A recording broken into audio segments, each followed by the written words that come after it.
అంబేద్కర్ యొక్క ఆశయాలను ఏవైతే ఉన్నాయో అవన్నీ కూడా ముందుకు తీసుకెళ్లాలనే ఉద్దేశంతో రాష్ట్ర ప్రభుత్వం అనేక సంక్షేమ కార్యక్రమాలు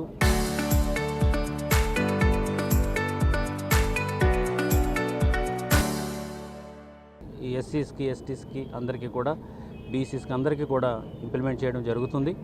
సో మన రాష్ట్రం అయితే మాత్రం సూపర్ 6 అన్నిటిలోనూ కూడా ఎక్కువ ప్రాధాన్యత అణగారిన వర్గాలకి ఇస్తూ తర్వాత బడ్జెట్లోనూ కూడా స్పెసిఫిక్గా ఈ స్కీమ్స్కి సంబంధించినటువంటి వెల్ఫేర్ స్కీమ్స్ సంబంధించిన అన్నింటిని కూడా కేటాయిస్తూ ఎవరైతే వెనుకబడి ఉన్నారో వాళ్ళందరినీ కూడా ముందుకు తీసుకెళ్లాలనే ఉద్దేశంతో అదేవిధంగా P4 అనే కార్యక్రమాన్ని పెట్టి 10% ఉన్నటువంటి ధనికులు ఎవరైతే ఉన్నారో సమాజంలో ఈ సమాజం వల్లే వాళ్ళందరూ కూడా ముందుకు వచ్చారు కాబట్టి వాళ్ళను కూడా ముందుకి ఎవరైతే వెనకబడినటువంటి 20% ఉన్నటువంటి ప్రజలను కూడా ముందుకు తీసుకెళ్లాలనేది ఒక స్కీమ్స్ కూడా పెట్టి ఈ రకంగా అనేకమైనటువంటి స్కీమ్స్ పెట్టి ప్రభుత్వం అధికారుల చేత కూడా ఫీల్డ్ ఇంప్లిమెంట్ చేయడం జరుగుతుంది.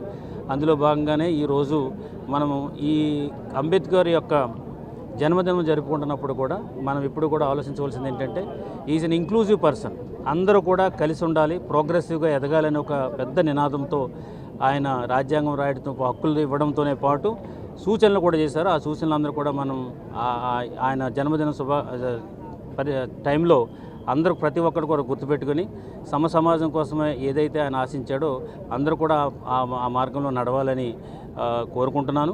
అదేవిధంగా జిల్లా యంత్రాంగం అంతా కూడా ఆయన యొక్క ఆశయాలకు అనుగుణంగానే రాజ్యాంగ నిబంధనల ప్రకారమే పనిచేస్తుందని సందర్భంగా తెలియజేసుకుంటూ సెలవు తీసుకుంటున్నాను. Thank you. ఒకసారి మనం గుర్తించుకోవాల్సింది అంబేద్కర్ గారు ఒక సామాజిక వర్గానికి వ్యక్తి కాదు, అందరూ బాగుండాలి అనే సంకల్పంతో 78 సంవత్సరాలు అయినా కూడా ఇప్పటికీ ఆయన రాసిన రాజ్యాంగాన్ని ఈరోజు అమలుపరుస్తున్నారు అంటే ఆయన ముందు చూపుతోటి ప్రజలందరూ బాగుండాలి.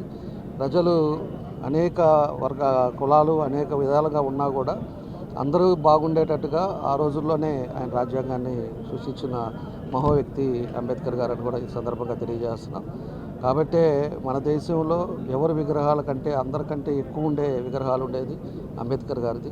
ఆ విధంగా ప్రజల్లో ఒక గౌరవాన్ని నమ్మకాన్ని చేయటం జరిగిందని చెప్పి కూడా ఈ సందర్భంగా మేము అందరం కూడా తెలియజేస్తూ ఉన్నాం.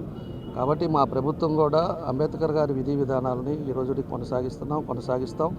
అదేవిధంగా పేదలు ఎవరైతే బడుగు బలహీన వర్గాలు ఉన్నారో వాళ్ళందరూ కూడా అన్ని విధాలు కూడా ముందుకు తీసుకురావాలనేదే ఈరోజు ఈ ప్రభుత్వ ఉద్దేశం అని చెప్పి కూడా ఈ సందర్భంగా మేము తెలియజేస్తూ ఉన్నాం.